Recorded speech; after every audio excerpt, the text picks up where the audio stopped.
कहानी की शुरुआत होती है और हम देखते हैं मैट और उसकी वाइफ केट को, जो अपने पुराने घर को छोड़कर नए घर में रहने के लिए आए हैं। इनका नया घर शहर से बहुत दूर होता है, इसीलिए मैट को ये बहुत सस्ते में मिला था। मैट और केट दोनों मिलकर घर की साफ सफाई करके अपना सामान अंदर लगा देते हैं। तभी केट को घर के अंदर मरी हुई चिड़िया दिखाई देती है। केट उसे उठाती है और बाहर फेंकने के लिए चली जाती है।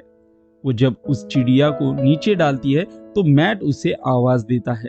अगले ही पल जब वो उस चिड़िया को देखती है तो वो वहां से गायब हो जाती है। उसे लगता है कि शायद वो चिड़िया जिंदा होगी और यहाँ से उड़ गई होगी। अब मैट को घर की सफाई करते समय एक छुपा हुआ कमरा मिल जाता है, जिसे मैट और केट दोनों मिलकर खोलते हैं। पर जैसे ही उस रूम का दरवाजा खुलता है तभी इनके पूरे घर की बिजली चली जाती है। मैट उसे ठीक करने के लिए एक इलेक्ट्रीशियन को बुलाता है। वो इलेक्ट्रीशियन इनकी बिजली को रिपेयर करता है और जब वो वापस जाने लगता है तो जाते समय मैट से कहता है कि तुम्हें ये घर बिल्कुल भी नहीं खरीदना चाहिए था, क्योंकि यहाँ पर जो पहले इस घर का मालिक रहता था उसका मर्डर इसी घर में हुआ था। अगर मैं होता तो फ्री में भी इस घर को नहीं लेता। इस इलेक्ट्रीशियन की ये बातें सुनकर मैट भी इस घर को लेकर चिंता में पड़ जाता है। रात को वो इंटरनेट पर इस घर के पुराने मालिक के बारे में सर्च करता है तो उस आर्टिकल को वो पढ़कर शॉक हो जाता है, क्योंकि उस आर्टिकल में लिखा हुआ था कि इस घर के मालिक की हत्या उसी के बेटे जॉन डॉय ने की थी। जिसके बाद जॉन डॉय को पुलिस ने पकड़ा और उसकी मेडिकल रिपोर्ट में उसे मेंटल बताया गया था और तब से जॉन डॉय एक मेंटल हॉस्पिटल में है। इसे पढ़ने के बाद मैट उस रूम में बैठकर सोच रहा था कि आखिर जॉन डॉय ने अपने ही मॉम डैड को क्यों मारा होगा। तभी उसकी वाइन खत्म हो जाती है और वो अपने आप से ही कहता है कि काश एक और बोतल होती। उसके ये कहते ही उस रूम की लाइट ऑन ऑफ होती है और वहां पर एक वाइन की बोतल आ जाती है।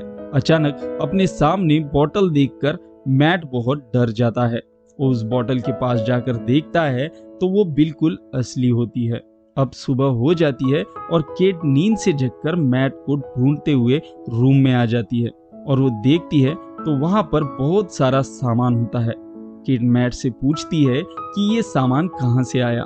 इस पर मैट उसे कुछ मांगने के लिए कहता है तो केट $1000 मांगती है और अगले ही पल उस रूम में $1000 आ जाते हैं। पर केट को लगता है कि शायद मैट ने पहले से ही वो पैसे उस कमरे में रखे होंगे उसे बेवकूफ बनाने के लिए। तो मैट उसे कहता है कि तुम एक बार फिर से मांग सकती हो। तो केट इस बार $10 लाख मांगती है और अगले ही पल वहां पर $10 लाख आ जाते हैं, जिससे केट को भी मैट की बातों का यकीन हो जाता है। दरअसल इस रूम के अंदर रहकर जो भी विश मांगी जाती है वो अगले ही पल पूरी हो जाती है। अब ये दोनों बहुत खुश होते हैं। ये उस रूम से बहुत सारा पैसा मांगते हैं, साथ में वो हर एक चीज मांगते हैं जिसे ये जिंदगी में पाना चाहते थे। एक दिन मैट केट को सरप्राइज देने के लिए उसे आंखें बंद करने के लिए कहता है और केट जब आंख खोलती है तो उसे बच्चों का झूला दिखाई देता है। पर उसे देखकर केट बहुत नाराज होती है, क्योंकि इनकी शादी हुए 6 साल हुए थे और इन्होंने डॉक्टर से ट्रीटमेंट भी लिया था, पर इसके बावजूद इन्हें बच्चा नहीं हो रहा था। फिर भी मैट केट से कहता है कि हम फिर ट्राई कर सकते हैं, क्या पता इस बार हो जाए। लेकिन केट उसे कहती है कि शायद भगवान हमें बच्चा नहीं देना चाहता। ये सुनकर मैट किसी काम के सिलसिले में शहर चला जाता है। कुछ देर बाद जब वो वापस घर आता है तो उसे केट के पास एक छोटा बच्चा दिखाई देता है। मैट उस बच्चे को देखकर समझ जाता है कि केट ने उस बच्चे को रूम से मांगा है।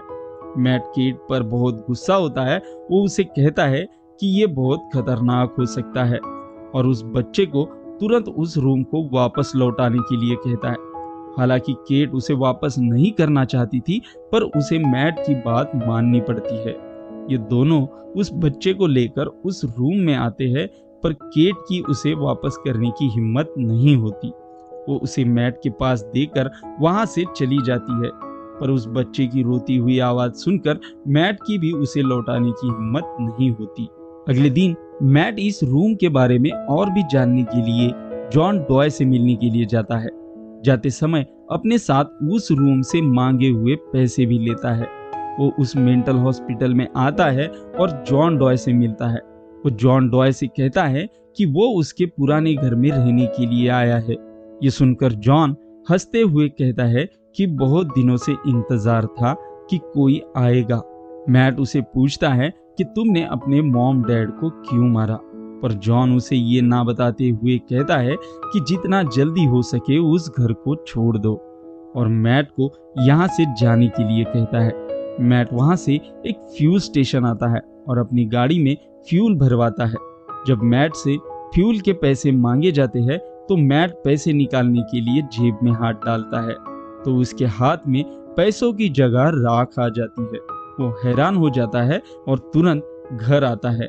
फिर उस रूम से कुछ पैसे उठाकर बाहर फेंकता है तो अगले ही पल वो पैसे राख में बदल जाते हैं।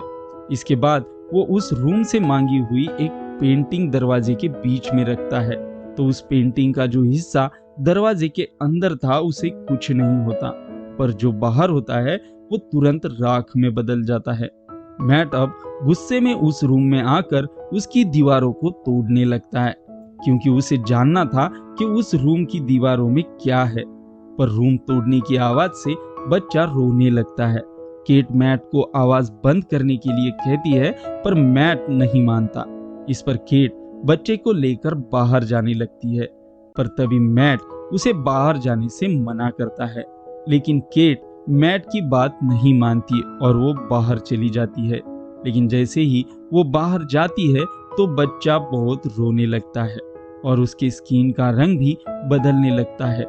ये देखकर केट मैट को बुलाने लगती है। मैट तुरंत वहां आता है और उस बच्चे को लेकर अंदर आ जाता है।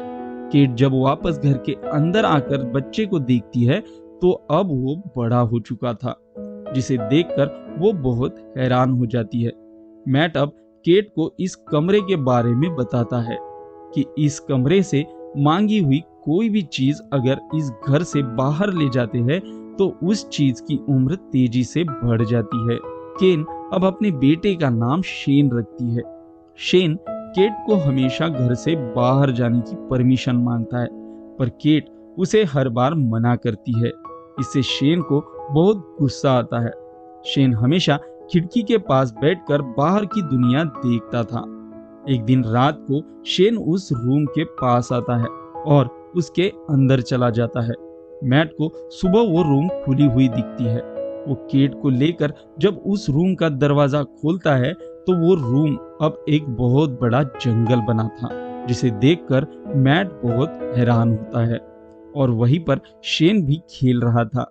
मैट तुरंत शेन को लेकर उस रूम से बाहर आता है और उसे डांटता है कि वो दोबारा उस रूम में नहीं जाएगा। मैट उस रूम को लॉक करता है और चाबियों को छुपा देता है। तभी इनके घर पे जॉन डॉय कॉल करता है तो वो कॉल शेन उठाता है, पर तभी मैट शेन के हाथ से फोन लेता है और जॉन मैट से कहता है कि इतने जल्दी तुम्हारा बच्चा भी हो गया क्या? उस रूम से बच्चे को तुमने मांगा था? तो मैट उसे कहता है कि मेरी वाइफ ने मांगा था, लेकिन तुम्हारा उस रूम से क्या कनेक्शन है? तो जॉन मैट से कहता है कि मेरी माँ ने मुझे वो रूम दिखाया था। मैट उसे पूछता है कि क्या कोई तरीका है कि मैं अपने बच्चे को बाहर लेकर जाऊं और उसकी उम्र ना बढ़े। इस पर जॉन उसे कहता है कि अगर तुम्हारी वाइफ मर जाएगी तो उसकी जगह वो बच्चा उसकी जिंदगी जिएगा, यानी कि वो इस दुनिया में तुम्हारी वाइफ के बदले ही घूम पाएगा, नहीं तो सारी उम्र उसे घर के अंदर ही रहना पड़ेगा। और ये सारी बातें कैट घर के दूसरे फोन से सुन लेती है। मैट जॉन से कहता है कि ये सब तुम्हें कैसे पता? तो जॉन उसे कहता है कि मेरी मॉम डैड ने भी मुझे उसी कमरे से मांगा था, लेकिन मेरे डैड चाहते थे कि मैं भी जिंदगी जीऊं, इसीलिए पहले उन्होंने मेरी मॉम को मारा और फिर मुझे उन्हें मारने के लिए मजबूर किया था, और इस तरह से मुझे जिंदगी मिली। ये सुनकर मैट कॉल काट देता है। रात को मैट और केट दोनों इंटीमेट हो रहे थे और शेन दरवाजे के पीछे से ये सब करता हुआ देख लेता है। शेन सुबह जल्दी इनके कमरे में आता है और मैट के जेब से घर की चाबी लेकर बाहर जाता है। थोड़ी देर बाद जब ये दोनों शेन को ढूंढते हैं तो शेन पूरे घर में नहीं होता और वही झूले पर शेन दिखाई देता है जो पहले से काफी बड़ा हो गया था। शेन के हाथ में मैट की पिस्टल होती है और वो उससे मैट की तरफ एक गोली फायर करता है। केट अब शेन को समझाने लगती है और उसे शांत करने की कोशिश करती है। तभी मैट उसे धक्का देकर साइड में ले जाता है। उस हादसे में केट भी जाकर टेबल से टकराती है। केट को ठीक से दिखाई नहीं दे रहा था पर वो देख पा रही थी कि मैट और शेन आपस में लड़ाई कर रहे हैं और अगले ही पल वो बेहोश हो जाती है। कुछ देर बाद जब उसकी आंखें खुलती है तो उसके सामने मैट होता है। वो मैट से पूछती है कि शेन कहाँ है। इस पर मैट उसे बता देता है कि उस हादसे में शेन को गोली लग गई जिसमें उसकी मौत हो गई और उसकी डेड बॉडी मैंने बाहर फेंक दी। केट अब बाहर जाकर शेन को याद करके रोने लगती है और मैट उसे समझाने की कोशिश करता है। तभी मैट को होश आ जाता है, यानी कि केट के साथ जो मैट होता है वो दरअसल शेन ही होता है जिसने उस रूम से विष मांगकर अपने आप को मैट जैसा बना लिया था। और वो केट के साथ जिस घर में मौजूद होता है दरअसल वो भी उसने इस रूम से विष मांगकर ही इस रूम के अंदर ही बना लिया था। तभी तो वो केट को समझाने के लिए उस घर से बाहर आ पाया था। अब असली वाले मैट के समझ में आ जाता है कि केट उस रूम के अंदर शेन के साथ है, पर जब वो उस रूम का दरवाजा खोलता है तो वो अंदर से बंद होती है, इसलिए वो एक हथौड़े से उस रूम की दीवार तोड़ने लगता है। इधर केट इस बात से अनजान होती है कि उसके साथ जो बैठा है वो मैट नहीं बल्कि शेन है और वो जिस घर में बैठी है वो उनका असली घर ना होकर उस रूम के अंदर की मायावी दुनिया है। केट मैट यानी शेन से पूछती है कि हम ये घर छोड़कर कब जाने वाले हैं। तो वो केट से कहता है कि ये घर छोड़कर हम कहाँ जाएंगे, हमारे पास पैसे तो है नहीं, कम से कम यहाँ जो चाहे मांग कर खा तो सकते हैं। उसका ये अजीब जवाब सुनकर और खाना खाने का अंदाज देखकर केट को उस पर थोड़ा बहुत शक हो जाता है। इधर उस रूम की दीवार तोड़कर मैट जैसे तैसे उस रूम के अंदर आ जाता है तो वो देखता है कि शेन ने हुबहू इस रूम के अंदर उनके घर के आसपास की तरह ही जंगल बनाया और इस जंगल में उन्हीं की घर की तरह एक घर भी बनाया है। वो भागते हुए उस घर की तरफ जाने लगता है। इधर शेन जो कि मैट के रूप में होता है वो केट के पास आता है और उसके साथ जबरदस्ती करने लगता है, लेकिन केट उसे मना करके धक्का देती है और उससे दूर चली जाती है। तभी शेन उसे मॉम कहकर बुलाता है और केट समझ जाती है कि ये मैट ना होकर शेन है। केट तुरंत वहां से भाग जाती है और एक कमरे में छुप जाती है। तभी वहां पर शेन आता है और वो केट को पकड़कर जबरदस्ती उसके साथ इंटीमेट होता है। अब इस घर में असली मैट भी आ जाता है। वो केट को ढूंढने लगता है। इधर केट भी शेन से बचते हुए बाहर निकलने का रास्ता ढूंढ रही थी, पर तभी उसके सामने मैट आता है और उसे अपने साथ चलने के लिए कहता है, लेकिन केट को लगता है कि वो शेन ही है। तभी उसके पीछे से उसे और एक मैट आवाज देता है जो उसे कह रहा था कि वो असली मैट है और केट यहाँ पर कंफ्यूज होती है। तभी एक मैट उन दोनों के बीच का एक कोड वर्ड बोलता है। उसके बाद दूसरा भी सेम कोड वर्ड बोलता है, पर केट असली को पहचान लेती है और उसके साथ जाने लगती है। लेकिन तभी उसे उस पर शक हो जाता है और वो उसे सीढ़ियों से ऊपर से धक्का दे देती है और वो नीचे गिरकर बेहोश हो जाता है। इसके बाद केट और मैट यहाँ से भागने के लिए दरवाजे के पास आते हैं, पर दरवाजा लॉक होता है, इसलिए वो घर के अंदर जाकर दूसरा रास्ता ढूंढने लगते हैं। शेन अब अपने असली रूप में आ जाता है। इधर मैट और केट को बहुत देर तक ढूंढने के बावजूद भी बाहर जाने का रास्ता नहीं मिलता, इसलिए वो वापस उसी दरवाजे के पास आते हैं। और इतने में उनके पीछे से शेन भी आ जाता है, जिसके हाथ में चाकू होता है। मैट और कैट उसे देखकर एक जगह पर खड़े हो जाते हैं। तभी शेन भागते हुए मैट के पास आता है और उसके पेट में चाकू घुसा देता है। इससे मैट की वहीं पर मौत हो जाती है। ये देखकर केट बहुत शॉक होती है और वही खड़ी हो जाती है। शेन केट के पास आता है और उसे कहता है कि घबराओ मत, मैं तुम्हारे साथ हूँ।